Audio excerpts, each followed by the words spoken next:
Hay una cosa que siempre me llama la atención de esta historia. Los mongoles llegaron a Japón con el ejército más brutal que existía en ese momento. Habían aplastado China, habían destruido Bagdad. Los reyes de Europa les tenían pánico sin haberlos enfrentado todavía. Eran objetivamente imparables. Y Japón los mandó a freír espárragos, no una vez, sino dos veces. ¿Cómo pasó eso? Es lo que te voy a contar hoy, porque la respuesta no es tan simple como una tormenta los salvó. Hay mucho más detrás, y parte de esa historia casi nadie la cuenta completa. Esto es Ruinas de Poder.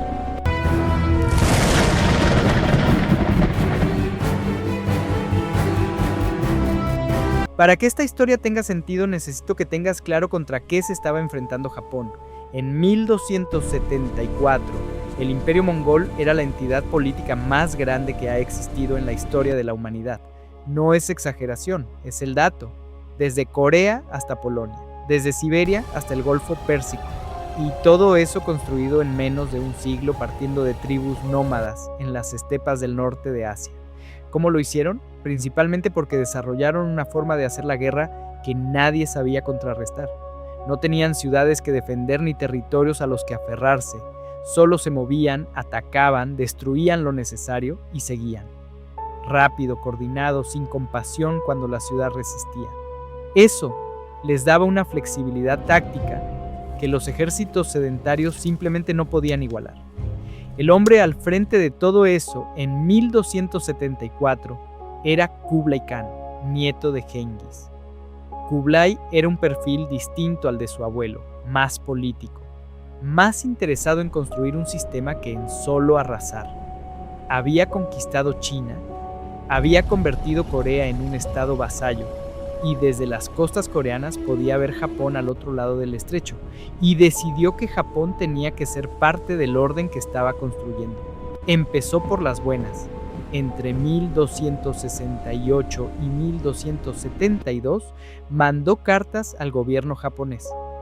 El mensaje era educado en las formas, pero bastante claro en el fondo. Reconoced nuestra autoridad, pagad tributo o habrá consecuencias. Japón no respondió ninguna de las cartas. Eso es lo que me parece fascinante del principio de esta historia. El gobierno de Kamakura, el shogunato militar que realmente mandaba en el país, simplemente optó por el silencio. Una decisión que desde fuera parece incomprensible, pero que tiene su lógica cuando entiendes cómo pensaban. Japón llevaba siglos sin ser invadido. El mar era su protección natural. Y había una confianza, quizás ingenua, en que algo los protegería. Esa confianza iba a costarles muy cara, aunque al final resultara justificada de una manera que nadie esperaba. El Japón de 1274 no tiene mucho que ver con el país que conocemos hoy, más allá de la geografía. Era una sociedad profundamente jerarquizada, organizada en torno a clanes, donde tu familia y tu posición lo definían casi todo. Y en lo más alto de la estructura militar estaban los samuráis, no solo como combatientes, sino como una clase social con su propio código de valores, el Bushido, que era básicamente una filosofía de vida entera. Lo que me parece clave entender sobre el Bushido para lo que viene después es esto: el samurái no combatía para ganar, combatía para ser digno. La victoria era deseable, claro, pero morir bien en batalla era igual de válido, o más. La muerte no era el fracaso, rendirse era el fracaso. Eso moldea una forma de combatir muy específica. Las guerras entre clanes japoneses tenían sus rituales, sus normas tácitas. El guerrero que avanzaba se anunciaba, decía su nombre y su linaje. El duelo individual tenía peso propio. Había una especie de código de respeto mutuo entre enemigos que era real, no solo decorativo. Ese sistema funcionaba perfectamente dentro de Japón. El problema fue que los mongoles no sabían nada de ese sistema, y si lo hubieran sabido tampoco les habría importado demasiado.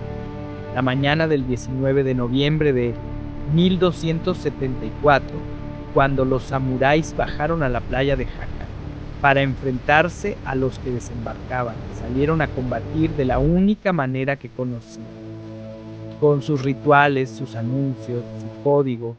Y del otro lado, los mongoles los miraron como quien mira algo que no termina de entender. 23,000 soldados desembarcaron en Hakata. Y vale la pena notar que no eran solo mongoles, había chinos y coreanos también, una fuerza mezclada con experiencia en múltiples tipos de terreno y combate. Traían tecnología que los japoneses no habían visto nunca en campo de batalla. Las ballestas de largo alcance eran ya un problema serio. Podían disparar a distancias desde las que un arquero japonés no podía responder. Pero lo que realmente desestabilizó la psicología de los defensores en los primeros minutos fueron las bombas de pólvora.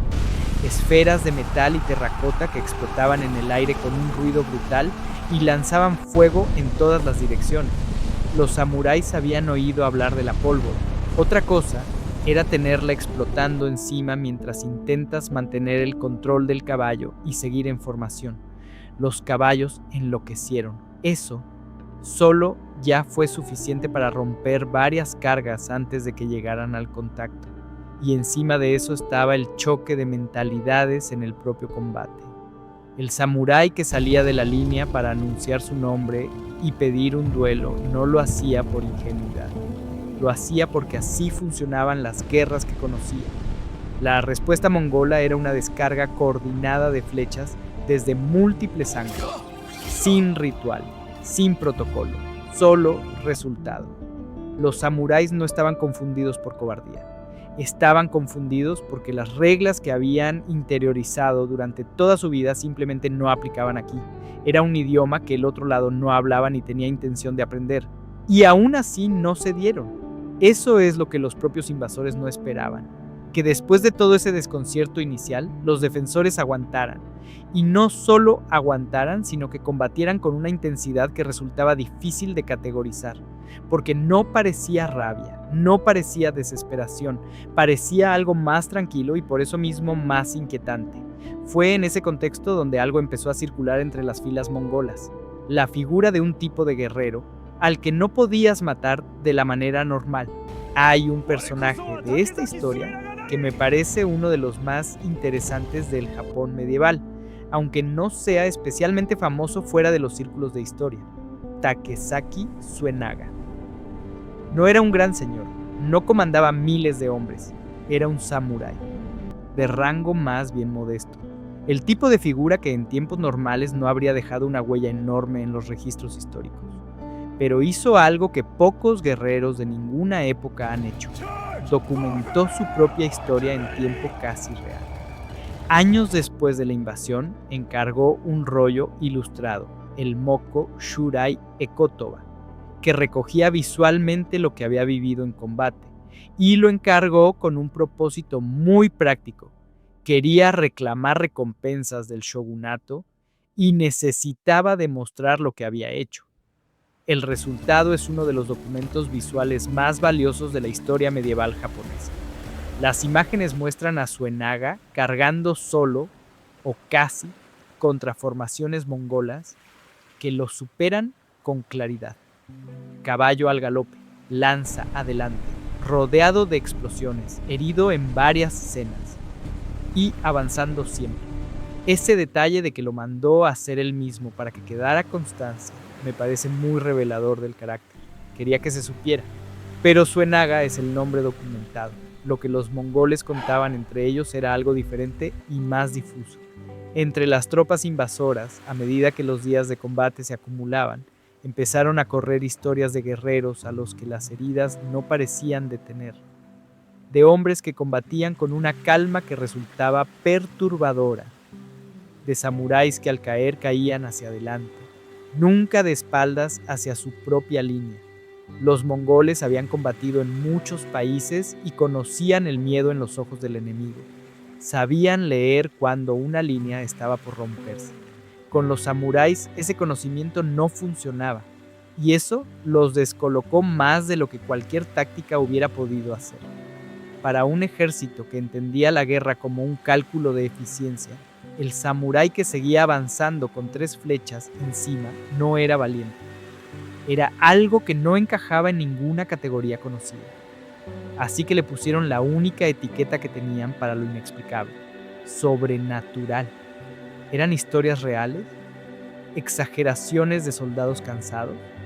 Seguramente algo de las dos cosas, pero que esas historias circularan te dice más sobre el impacto real de los defensores que cualquier número de bajas.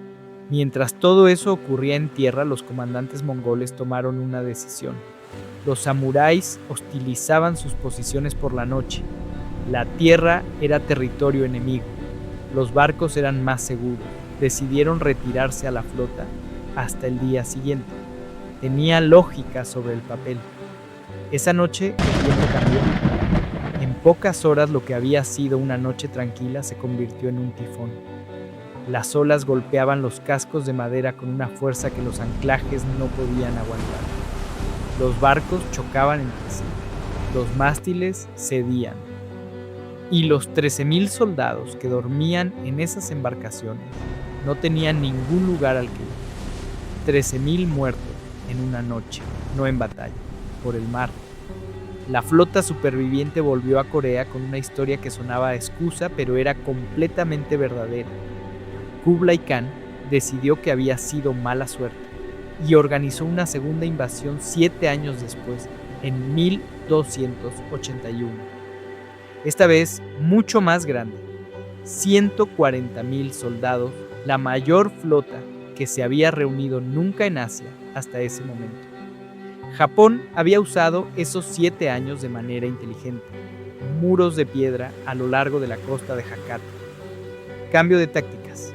Menos duelo individual, más formaciones, ataques nocturnos sobre los barcos fondeados con embarcaciones pequeñas.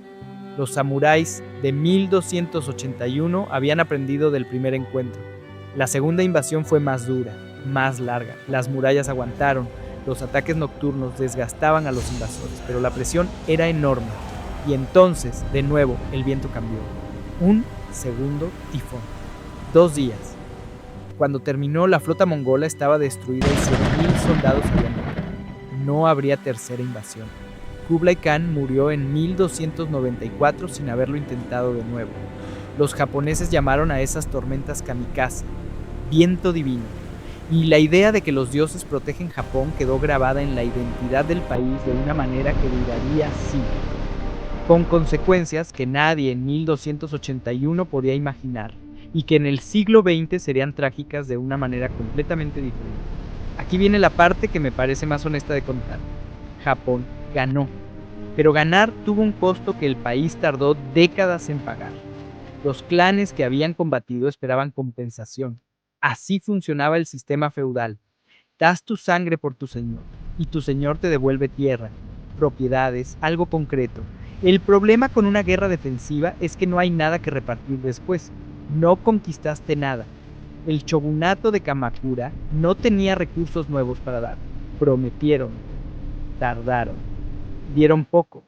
El resentimiento que se fue acumulando en los años siguientes entre los clanes samuráis fue uno de los factores que terminaron debilitando al shogunato hasta que colapsó en 1333. La victoria que salvó el país plantó dentro del sistema político la semilla de la siguiente crisis. Eso pasa más de lo que parece en la historia. Los momentos de mayor triunfo a veces son también el principio de la siguiente ruptura, porque el esfuerzo que costó el triunfo deja deudas que no siempre se pagan. Y el kamikaze como concepto no murió con las tormentas de 1274 y 1281. Vivió en la cultura japonesa, creció, se convirtió en parte de cómo Japón se entendía a sí mismo. La idea de que las islas son sagradas y protegidas, de que ninguna fuerza exterior puede quebrar al país. En 1944 y 1945, cuando Japón estaba perdiendo la guerra del Pacífico de manera devastadora, esa idea volvió con una forma diferente. Pilotos jóvenes, muchos de ellos universitarios, que en otras circunstancias habrían pasado la vida haciendo otras cosas, lanzaban sus aviones contra los barcos americanos, kamikazes, el mismo nombre. Una historia completamente distinta, y entre medias, 700 años de una idea que empezó en la bahía de Hakata una noche de tifón. ¿Qué me llevo de esta historia? Principalmente una pregunta que no tiene respuesta definitiva. ¿Hubiera sobrevivido Japón sin los tifones? Los historiadores no se ponen de acuerdo. Algunos argumentan que la resistencia era suficientemente sólida, que el desgaste logístico de mantener una flota de esa magnitud tan lejos de su base habría terminado por forzar la retirada de todas formas.